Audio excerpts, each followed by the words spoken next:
Hello, my name is Lisa Montlier, and I'm going to go over my video summary for this week. I'd like to talk about Chapter 1. In Chapter 1, the director's vision stood out to me. The visualization, seeing the potential of the play in your mind, is something that has happened for me for theater since I was young.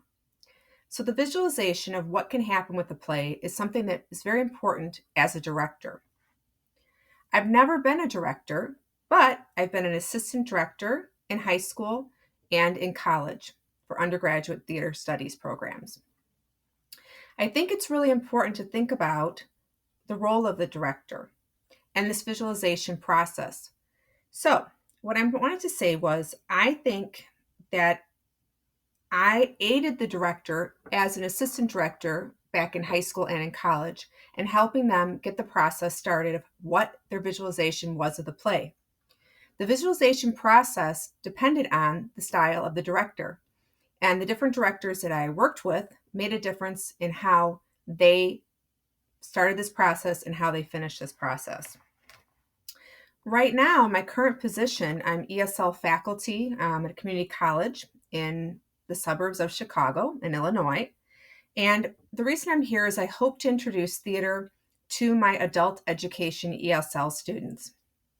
I know that this is a little different than some other people I've been reading from their summaries, what they're doing and who they're working with.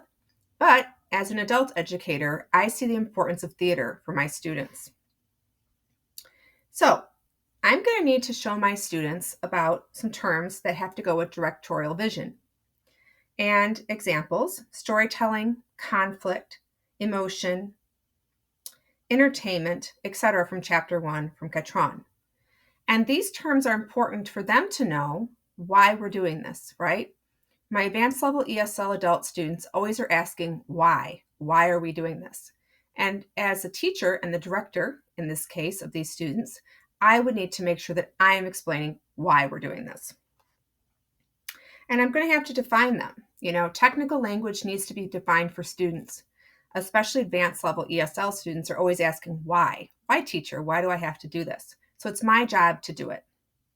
In Chapter 2 from Catron, I see my role to build my students as future audiences in theater. This is really important to me because a lot of my students have never experienced theater and they haven't been exposed to it. And as an instructor, it's my job to open their minds and expose them to new things and new experiences. Now, in the past, I have done readers theater with my upper level ESL students, usually around Christmas time, holiday themes, and they've enjoyed it. Okay. And I've also used it when I taught Spanish at the college with my transfer division students as well, with readers theater. So the importance to me of thinking about this is, how can I impact my students? Even though we're not directing a play for production, but in the future, when we're back from remote learning, which has been a long time online, I really want my students to experience theater. My department chair gave me the go-ahead to teach theater in my classrooms. In the past, I was a middle school teacher and a high school teacher, and I'm a certified Spanish teacher, and I'm endorsed in theater studies, or theater and drama is what you should say probably. But anyway, so I have a background of using theater in the classroom already, but now I'm trying to transition that to the adult education level. I know how it can be used with children. I've observed it. I've worked in schools with theater programs before for speech and drama. So now my task is to try to transfer this knowledge into my students. And this is really important because I want them to understand more about the English language. I want them to see how they can use theater in their lives, how they can share their love of theater for other people. And I think this class is going to help me to learn how to be a director, maybe not in the same sense as some of you, but in the sense of how I can impact my students and how theater can change lives, and the directorial vision can help students learn different things about theater and why it's important. Thanks for listening. We'll see you next time. Bye-bye.